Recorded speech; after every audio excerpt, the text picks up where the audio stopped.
그러면은 오늘은 아까 말씀드린 대로 통합 개발 환경에서 이제 여러분 요즘에 커서나 키로나 뭐 이런 것들 많이 쓰고 계시잖아요. 그런데 그런 애들이 사실 베이스 모델은 다 똑같이 소넷 쓰고 뭐 아니면 뭐 GPT 쓰고 뭐 이런 거 쓰는데 뭐가 다를까? 왜 다를까? 그런 거를 저는 좀 이렇게 사실 요즘에 궁금했었는데요.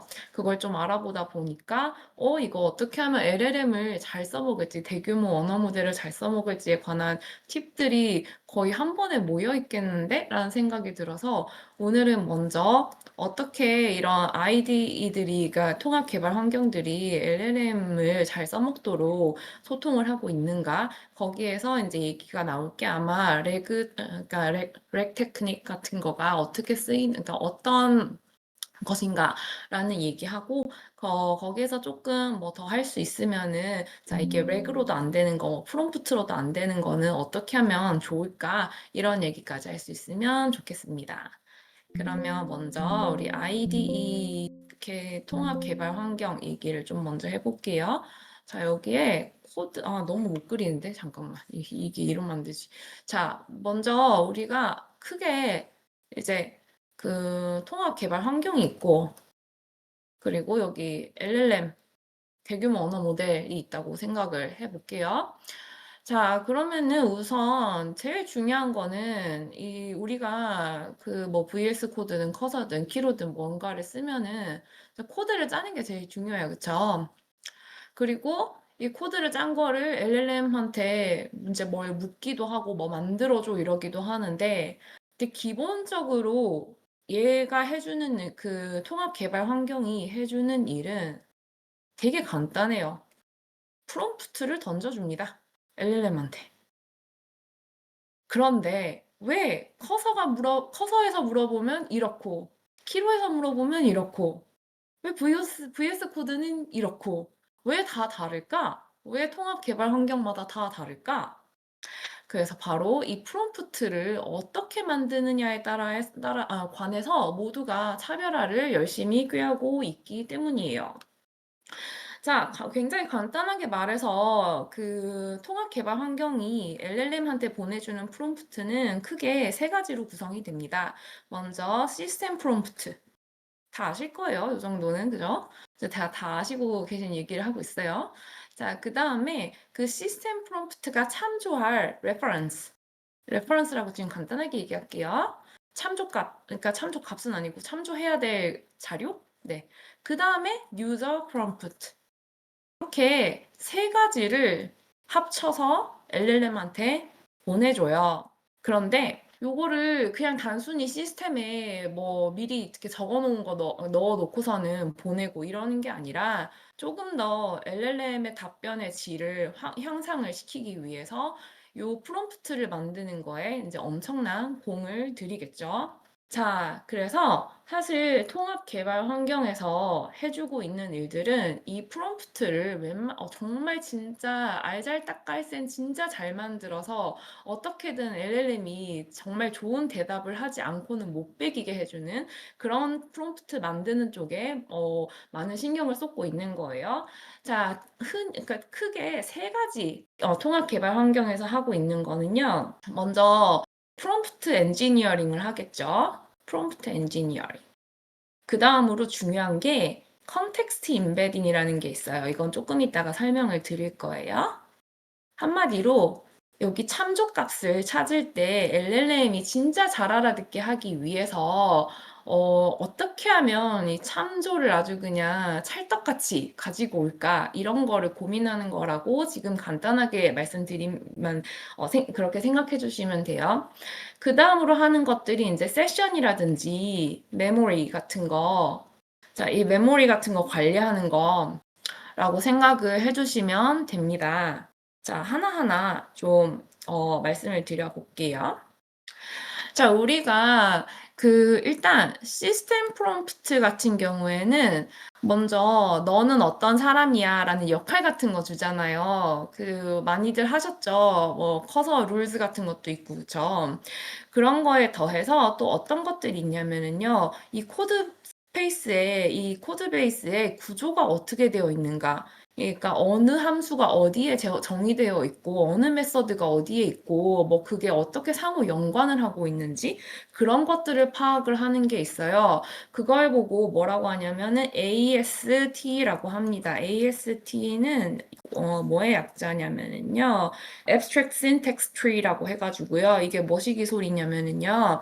그냥 그 추상적인 신텍스 사이에 신텍스 파일이나 이 abstract syntax tree라는 거는 뭐 그냥 정말 지금 방금 말씀드린 것처럼 그 코드 베이스에 있는 그 파일 같은 것들 파일 구조 같은 거를 다 얘가 이제 이해를 하고 그 다음에 함수들하고 뭐 메소드나 인스턴스 이런 애들이 어떻게 작용을 하고 있는지를 이해하는 거를 얘기를 해요. 그러니까 요거를 잘하는 통합 개발 환경이 아무래도 그 참조할 곳을 찾는다든지 프롬프트 같은 거를 되게 잘 써주겠죠. 그래서 AST의 역할이 굉장히 중요한 게 하나 있고요. 그 다음으로 또 재밌는 게 하나 있는데 그 LSP라고 해가지고 뭐냐면은요, Language Server Protocol이라는 게 있어요. 이거는 뭐 하는 애냐면은요, 자, 여기쯤에 하나 있다고 보시면, 여기 프롬프트 넣는 데쯤에 LSP라고 해서 Language Server Protocol. 자, 얘는 어떤 거냐면은요. 우리가 코드를 짤 때 되게 다양한 언어들을 쓰시잖아요. 뭐 파이썬일 수도 있고 아니면은 뭐 C일 수도 있고 자바스크립트일 수도 있고 뭐 러스트일 수도 있고 굉장히 많은 언어들이 있을 건데 이 언어들마다 고유한 특징이 있잖아요. 굉장히 많은 다른 특징들이 있는데 이 다른 특징들을 그 IDE가 얘기해주는 통합 개발 환경이 자, 여기 파일에요. 이 네 번째 줄에 이것 좀 봐주세요. 여기에 무슨 함수가 있는데요. 얘 뭐예요? 라는 거를 이 LSP한테 물어봐요.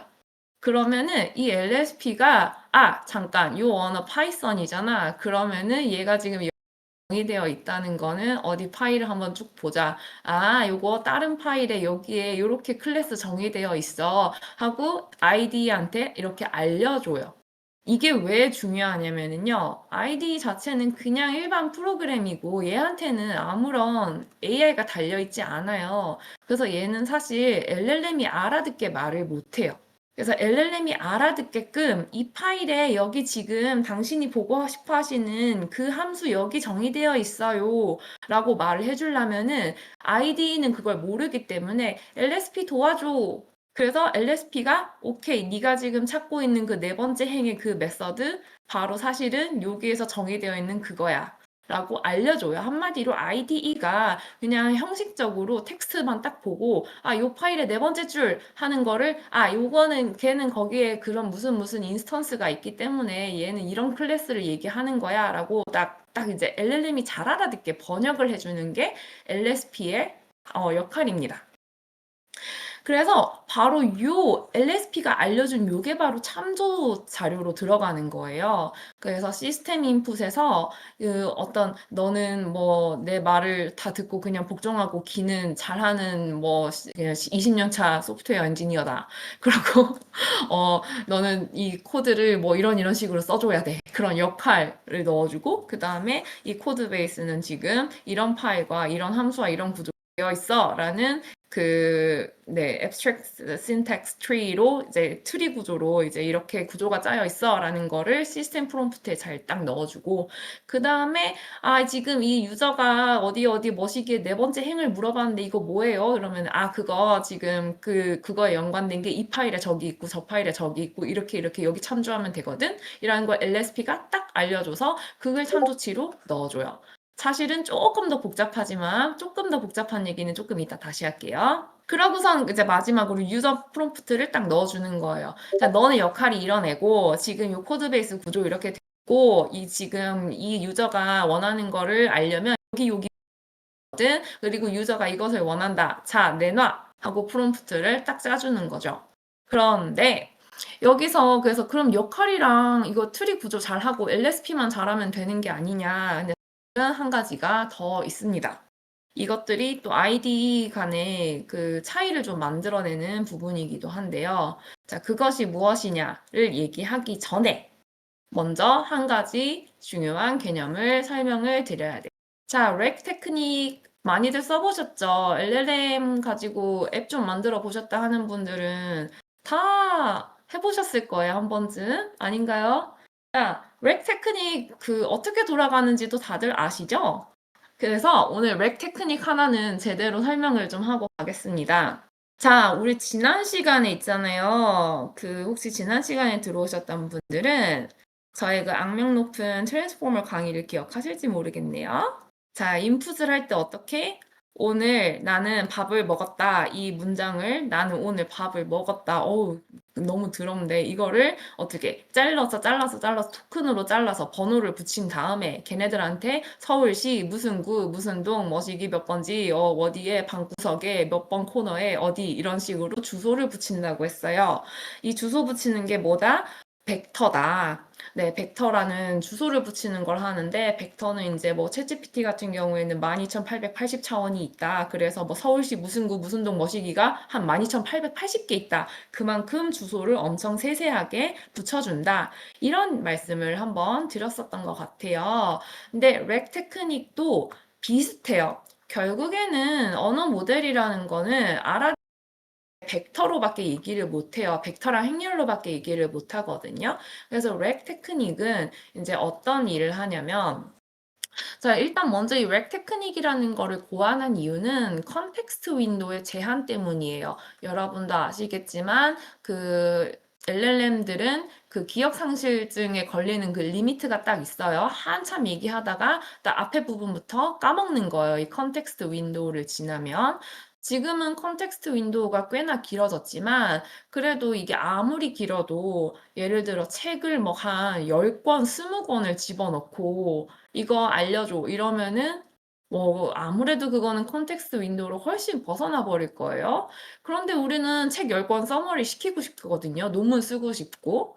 그래서 고안된 게 바로 렉 테크닉입니다. 자, 어떤 식으로 하냐면요. 어떤 문서가 있다고 할게요. 뭐 쭉 길게 이제 PDF 문서가 있어요.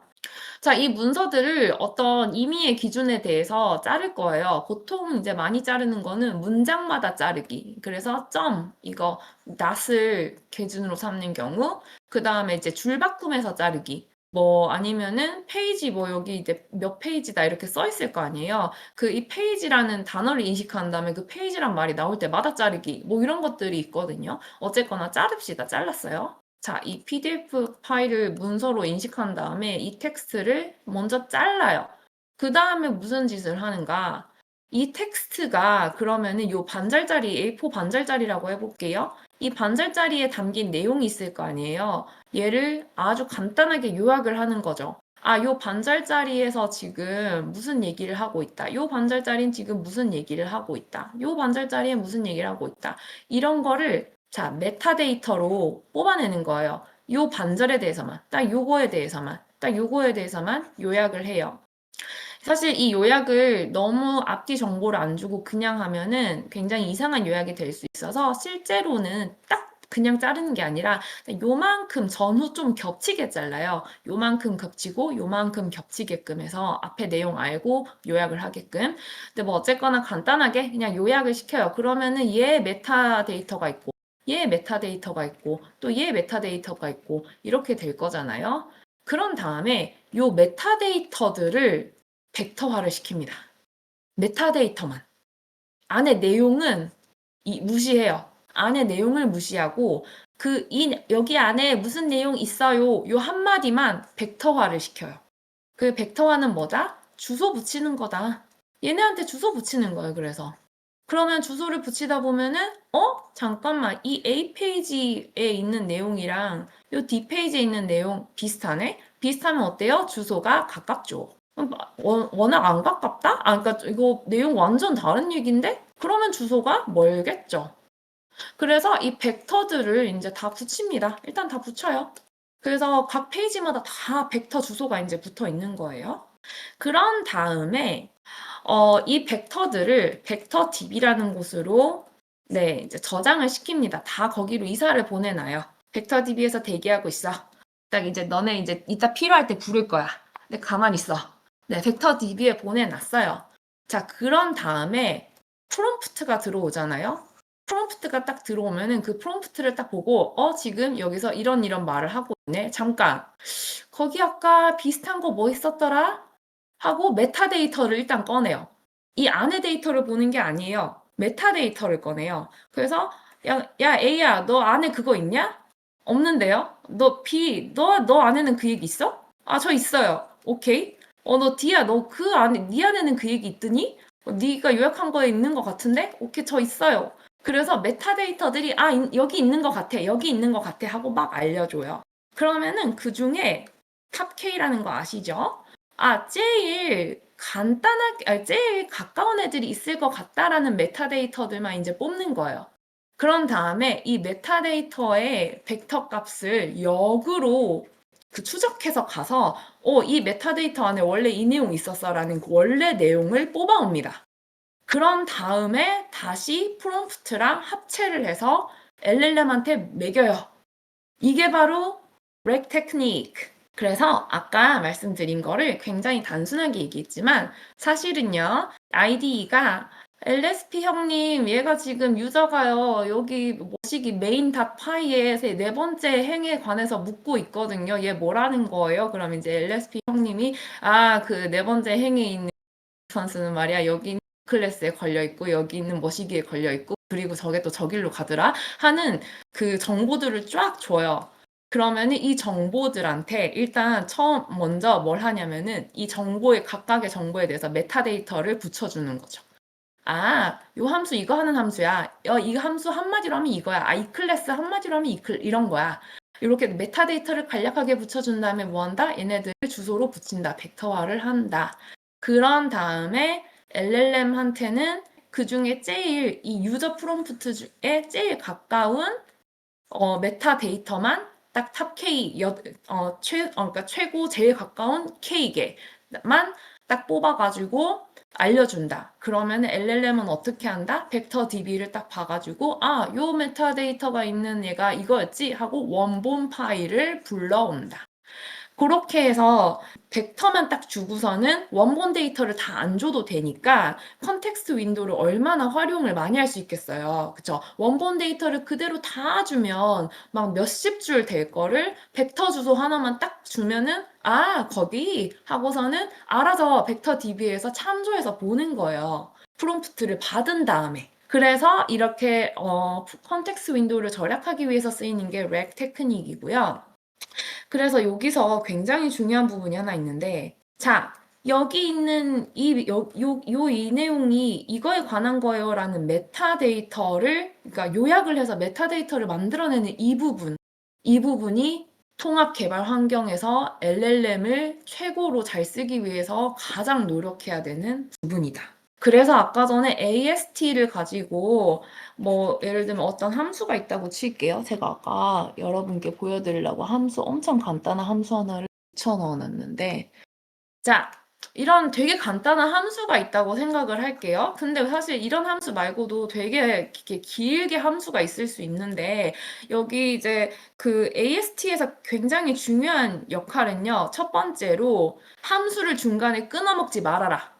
함수가 얘는 지금 되게 짧지만 막 이제 함수 하나가 막 이렇게 몇십 줄이 막 있다고 쳐요. 근데 얘가 띨띨해가지고 얘가 구조를 잘 못 알아먹어가지고 함수를 중간에 끊어 갖고 왔어. 그러면은 여기 딱 가져왔는데 중간에 끊겨 있어. 메타데이터를 붙여요. 근데 붙이는데 얘도 중간에 끊어 먹어. 뭐래는겨? 이를 못 알아와요, 애들이. 그러면 안 되겠죠. 그래서 일단 얘가 함수의 시작과 끝 일단 잘 알아먹어야 되고, 그 다음에 이 함수가 각각의 무슨 참조를 하고 있는지, 이 변수들이 어떻게 상호작용을 하고 있는지 이런 거를 정말 정말 잘 이해해서 메타데이터를 한마디로 탁 진짜 찰떡같이 쫙 뽑아내야 돼요. 그걸 잘 하는 게 좋은 IDE, AI의 좋은 IDE입니다. 그래서 렉 테크닉을 위한 이 임베딩즈라는 거 아까 벡터화 하는 걸 얘기하는 거거든요. 벡터화를 위한, 그러니까 렉 테크닉을 위한, 벡터화를 위한, 메타데이터를 뽑아내기 위한 코드 베이스 구조 이해와 함수의 이해 등등. 이 굉장히 중요한 부분이다. 이걸 잘 못하면 애초에 메타데이터에 예를 들어서 그런 거죠. 예를 들면 동전 지갑인데 메타데이터에 여기 안에 지폐 있어요. 뭐 이렇게 달려 있어. 그럼 이제 거기서 이미 망한 거예요. 내가 지폐 어딨어? 하는데 딱 여기 안에 지폐 있어요. 그래갖고 얘 가져왔어. 열어봤어. 동전밖에 없어. 망한 거야. 거기서 이미. 그래서 메타데이터를 굉장히 잘 붙여주는 거가 중요하고, 그러려면은 함수가 여기서부터 여기까지 함수예요. 아, 이 클래스, 얘 인스턴스는 저 클래스에서 inherited 했어요. 뭐 이런 거 되게 잘 알아주는 거가 중요하다. 그래서 실제로는 IDE는요, 바보예요. 얘는 모델도 없고 아무것도 없고요. 그냥 모든 게 다 얘는 텍스트, 제이슨 뭐 이런 건데, 거기서 사이사이에 이제 AST라든지 LSP 같은 툴들이 이제 활용이 되고, 여기에는 이제 그 아주 작게 모델이 들어가 있는 경우도 있거든요. 그걸 잘 이해한 다음에 어쨌거나 벡터화를, 메타데이터를 잘 뽑아내고, 잘 이해하고 잘 뽑아내고, 벡터화를 잘 시켜주고, 그래서 이제 딱 렉 테크닉에, 야, 유저가 이 프롬프트 줬는데 쟤 관련된 정보 뭐야? 여기 있습니다. 그런데 이 정보가 메타데이터잖아요. 근데 이 메타데이터 속을 열어봤는데 진짜 딱 거기에 다 필요한 게 있더라. 이게 이제 통합 개발 환경에서 잘한다는 그런 포인트가 되는 거죠. 그래서 여러분 지금까지 이제 렉 테크닉도 이해를 하셨을 거라고 생각을 합니다. 실제 렉 테크닉 같은 경우에는 문서 많이 할 때 많이들 이용하시죠. 뭐 그 구글의 노트북 LM 같은 경우도 그렇고, 그래서 다량의 문서를 그 소화해낼 때, 소화시켜서 일을 시키고 싶을 때 웹 테크닉 굉장히 많이 쓰는 겁니다. 그러면 이제 프롬프트를 받았잖아요, LLM이. 오케이, 그럼 시스템 프롬프트 체크. 그 다음에 뭘 참조해야 돼? 오케이, 메타데이터 받아왔어. 벡터 다 받았어. 오케이, 나 참조할 수 있어. 그 다음 유저 프롬프트 받았어. 자, 이걸 받은 LLM은 어떻게 반응을 할까요? 요거 프롬프트 자체는요, 놀랍게도 그냥 텍스트로 주어집니다. 우리 그냥 챗GPT에 텍스트 쓰듯이 그냥 텍스트로 주어져요. 그럼 이 텍스트를 가지고 LLM은 뭘 해야 되잖아요. 근데 아까 말씀드렸죠? LLM은 뭘 가지고 사고한다? 무조건 다 벡터다. 무조건 벡터다. 그래서 이 시스템 프롬프트랑 그 다음에 레퍼런스들이랑, 자, 요런 프롬프트가 텍스트로 그냥 뭉뚱그려져서 갑자기 펑 하고 LLM한테 들어옵니다. 그 LLM이 이걸 가지고 뭘 해야 될까요? 자, 지난번에 배운 거 오늘 쓰여요. 여기 쓰여요. 아하. 자, 유저가 이제 지난번에 배웠듯이 나는 오늘 밥을 먹다 뭐 이런 식으로 있으면, 아니면 우리 이제 def 머시기 땡땡 머시기 이렇게 해서 나온다 그러면은요, 얘를 이제 그러니까 하나하나 토큰화를 시켜요. 자, 요 함수 잘 보실게요. 자, 요 함수를 토큰화를 어떻게 하냐면은, 저번에 문장일 때는 의미랑 문법에 따라서 되게 세세하게 나온다고 했었는데, 실제로 그 함수 같은, 그 코드 같은 경우도 def 나누고 프로세스 언더바 나누고 이렇게 나누고 이렇게 다 나눠요. 이런 식으로 실제로 다 나눠요. 그런데 여기 나눌 때 되게 중요한 게 있어요. 그냥 언어는 문법이랑 의미만 생각하면 되거든요. 그런데 코드는 하나가 더 들어갑니다. 구조를 생각해야 돼요. 함수 구조, 뭐 이런 파일 구조 이런 걸 생각을 해야 돼요. 그래서 어쨌거나 이렇게 다 자른 거를 뭐라고 하죠? 토큰화를 한다고 한다. 토큰화를 해요. 그런 다음에 저번에 배웠듯이 토큰에다가 각각의 토큰에 다 숫자 붙이죠. 뭐 127, 0, 0 뭐 이런 식으로. 뭐 얘는 뭐 1 이런 식으로. 그 다음에 이 토큰을 어떻게 바꾼다? 문법, 의미, 구조를 고려해서 벡터로 바꾼다. 이걸 뭐라고 했죠? 임베딩스라고 배웠어요. 이때 요 임베딩스로 바꿀 때 이것도 굉장히 중요해요. 왜냐면은 이 임베딩스로 바꿀 때 벡터 주소를 또 어쨌거나 그 문법이랑 의미랑 구조랑 비슷한 그 친구들끼리 모아놔야 되잖아요. 주소가 비슷해지게. 비슷한 곳에 살게끔. 안 그러면 싸우잖아. 그죠? 근데 싫은 사람이랑 같이 살기 싫잖아요. 그러니까 되게 착한 애들끼리 같이 살게 해주는 거예요. 그래서 이거를 또 잘 해야 되는데, 이 임베딩스를 이제 하고 어쨌거나 이 하나가 벡터 뭐 12,880개 벡터 하나가 되고, 또 여기 프로세스 요거 하나가 또 12,880차원 벡터 하나가 되고, 이런 식으로 벡터들이 막 이제 쭉 나온단 말이에요. 그러면은 이 벡터를 뭘 하냐? 저번 시간에 저희 배웠어요. 요거 인풋 임베딩, 요게 바로 벡터예요. 요거를 인코더에 집어넣는다. 인코더는 저번 시간에 뭐 한다고 했죠? 파라미터에다가 이 벡터들을 이제 막 곱해보고 더해보고 그러다가 뭐 숫자가 좀 이상하다 그러면 다시 마이너스 1에서 게 노멀라이제이션 시키고 그래서 뭐 씹고 뜯고 맛보고 즐기고 이래가지고 아 얘가 이런 의미로 이런 이유로 어디에서 이렇게 쓰이는 그런 애구나 라는 토큰 하나하나를 철저하게 이해하는 과정을 거치는 거죠. 실제로 LLM들이 그 짓을 합니다. 프롬프트를 텍스트로 주잖아요. 그러면 텍스트를 하나하나 다 잘라요. 토큰화를 해요. 그 중에는 진짜 문장도 있을 거고 코드도 있을 거예요. 그러면 이 토큰을 이제 하나하나 이제 벡터화를 시킨 다음에 임베딩즈로 만든 다음에 파라미터 웨이트랑 바이어스 있다고 지난 시간에 말씀드렸는데 행 열고 패보고 뭐 벡터고 패보고 이렇게 해서 더해보고 이랬더니 뭐 이렇고 해서 뭐 파라미터 막 임베딩즈 막 조정해가면서 아하 얘가 이래서 여기 있는 거 하는 자기가 이해한 내용을 이 12880 차원에다 계속 이제 숫자로 업데이트를 해나가는 거예요. 그런 짓을 하고 난 다음에 저번 시간에 우리 배운 것처럼 그걸 어디다 준다? 디코더에다 갖다 준다. 디코더는 뭐 하는 애다? 만들어내는 애다. 그래서 얘는 첫 번째 인풋 나는 딱 들어왔어요. 나는 들어와서 그 다음 말 뭘까? 쫙 생각해. 그 다음에 올 수 있는 말에다가 확률을 전부 다 던져줘요. 확률 분포를 쫙 만들어요. 그 다음에 얘가 제일 가까울 것 같아 하는 말을 막 줘요. 그 다음에 여기까지 하면 그럼 나는 뭐시기 하면 되게 말이 된단 말이에요. 자, 이제 그 다음 말 뭐야? 그 다음에 뭐 나올 수 있어? 후보군 쫙 뽑아요. 그런 다음에 확률 분포에 쫙 던져. 그리고 요게 확률 제일 높을 것 같다. 이런 애들을 또 뽑는 거죠. 그런 식으로 해서 이제 들어온 애들을 분석하면서 동시에 그 다음, 이게 얘가 할 말을 막 만들어내 LLM은 일입니다. 그래서 이 LLM은 프롬프트랑 코드를 섞어서 받은 다음에 프롬프트는 일반 문장처럼 처리를 하고 코드는 아까 말씀드린 구조라는 걸 하나 더 이제 고려를 해가지고 임베딩즈를 만들고 그 다음에 이제 내가 여기에 대해서 이런 말을 해줘야겠다라는 쫙쫙쫙 뽑아내서 돌려주는 거죠. 그러면은 이 IDE는 사실 그래서 LLM이 돌려준 텍스트 그냥 그대로 보여주는 거고 이제 거기에서 또 얘가 한 말을 LSP나 AST한테 뭐 피드백을 준다든지 할 수가 있겠죠. 그래서 요게 바로 이제 IDE가 어떻게 LLM과 소통하는지, 그리고 이걸 잘하려면 어떤 테크닉들이 필요한지, 그리고 꼭 그 통합 개발 환경뿐 아니라 어디서든 LLM 앱 만들다 하면 쓰이는 렉 테크닉까지 설명을 지금 드렸습니다.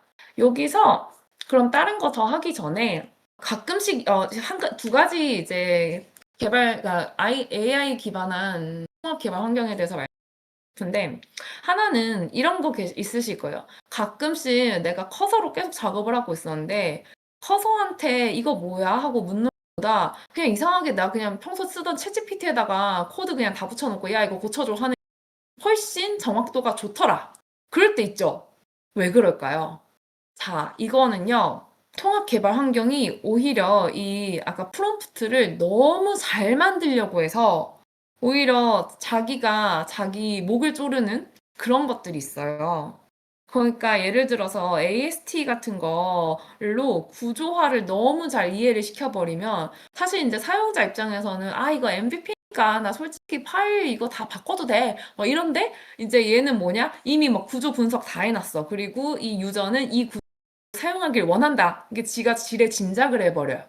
아니면은 이 LSP 같은 경우에도 이 지금까지 굉장히 잘해왔던 사람들이 이렇게 돼 있으면 이 인스턴스 그거야. 딱 이런 과거에 쌓여온 지식이잖아요. 근데 나 그런 거 필요 없고 그냥 돌아가기만 하면 되는데? 그런데 뭐다? 이 통합 개발 환경에서는 이미 사용하고 있는 LSP랑 AST가 하는 말을 들을 수밖에 없기 때문에 여기에 이제 바운드가 돼버린다. 껴버린다. 그래서 오히려 오버 프롬프팅이 되어버리고 그래서 차라리 아예 그냥 별 내용 없이 야 이거 고쳐줘 하고 챗GPT한테 그냥 띡 던지면 얘는 해주는데 통합 개발 환경은 생각을 너무 많이 해서 오히려 더 못할 때가 있다.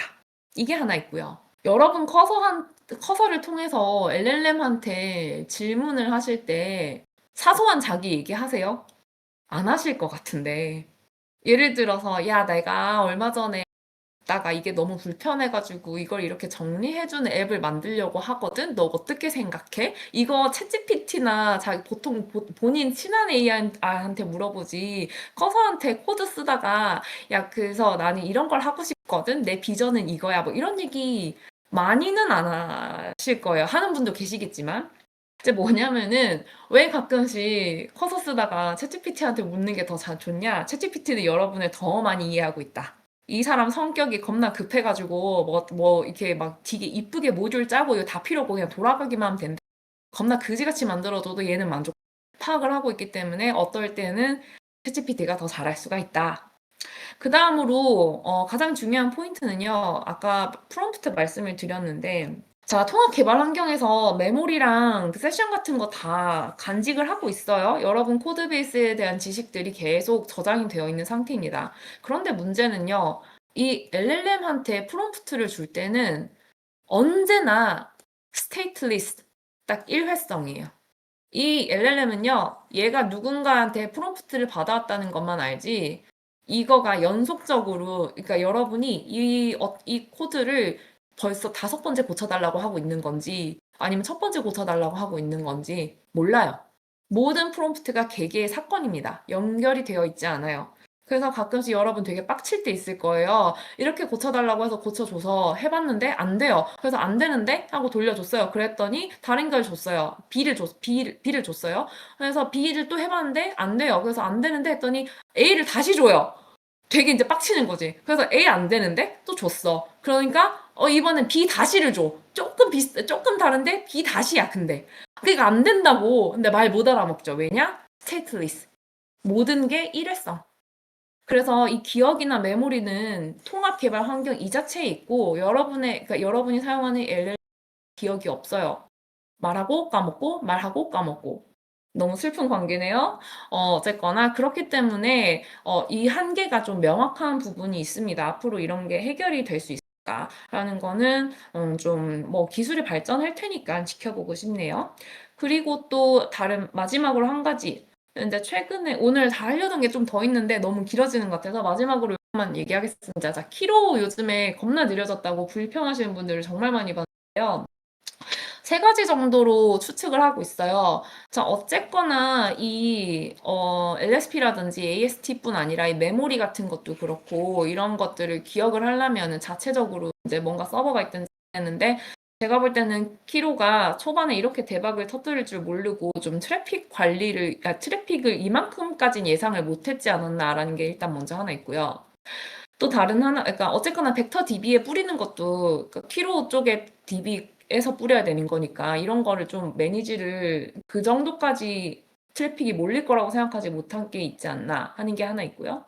다른 하나는요, 이게 굉장히 저는 크리티컬하다고 보는데, 이제 스펙 퍼스트, 이거 엄청 얘기하잖아요, 키로가. 바이브 퍼스트가 아니라 스펙 퍼스트다. 근데 스펙 퍼스트를 하려면 문제가 아까 말씀드린 AST 이거 구조 막 다 이해하고 이런 아키텍처다 이거를 철저하게 이해하고 그거 언어별로 막 다 이제 야, 여기에 뭐 있고 저기에 뭐 있고 저기에 뭐 있어 이거 다 LSP 다 기억해야 되고 그러면 어떡하겠어요? 프롬프트가 너무 당연한 얘기지만 길어질 수밖에 없어요. 뭐 엄청 많이 이것저것 시시콜콜 얘기를 해줘야 돼요. 왜냐? 스펙 퍼스트니까. 아키텍처 다 지켜야 되고 스펙 다 지켜야 되고 얘 다 알아야 돼. 그럼 이 정도 이 정도 배경 지식 너 다 알아야지. 너 다 알아야지. 그거 알고 나서 써줘. 얼마나 무겁겠어요. 이거 무거울 수밖에 없습니다. 자, 그리고 마지막으로 다른 하나가 싱크하는데 이제 프롬프트 캐싱이라든지 좀 그런 쪽에 문제가 있는 게 아닌가 하는 생각인데, 이제 정말 잘하는 통합 개발 환경은요, 어떤 걸 하냐면 또 그 유저가 뭐 예를 들면 파일 전체를 줘요. 파일 전체를 주고, 야, 이거 안 돌아가 고쳐줘 하면은 이제 어느 정도 있잖아요. 어떤 통합 개발 환경들은 SLM, 아주 스페시픽 랭귀지 모델 같은 게 있어가지고 LLM처럼 크지 않아요. 되게 작은 애들이 그냥 스팟에서 여기쯤에 문제 있어 보인다. 이것만 딱 판단해서 요것만 딱 LLM한테 주는 거예요. 요 전후 그냥 안 바뀌게. 왜냐면 이 전후 다 집어넣으면 그거 다 프롬프트잖아요. 그거 다 컨텍스트 윈도우고 그거 다 돈이잖아요. 그죠. 토큰 다 토큰이잖아요. 그러니까 요것만 딱 주는 거예요. 그런 다음에 얘가 답을 딱 돌려주면은 요것만 여기만 딱 바꿔챈 다음에 바꿔치운 다음에 여기 이렇게 전후 알아서 맞춰줘요. 오토 컴플리션으로. 그러면 요것만 딱 토큰 쓰면 되는데 그게 안 되면 전체 다 보내줘야 되잖아요. 근데 제가 조금 느낀 게 키로가 아직까지 그걸 좀 잘 못하고 그냥 통째로 그냥 다 보내고 있는 게 아닌가 하는 생각을 조금 드는데 그거는 뭐 이제 그 얘기하면 또 키로에 계신 분들이 겁나 열받을 수 있으니까 이제 저는 뭐 그냥 추측이다. 하여튼 뭐 그래서 요즘 많이 느려진 것이 아닌 그런 뭐 네, 의심을 하고 있다. 여튼 감사합니다.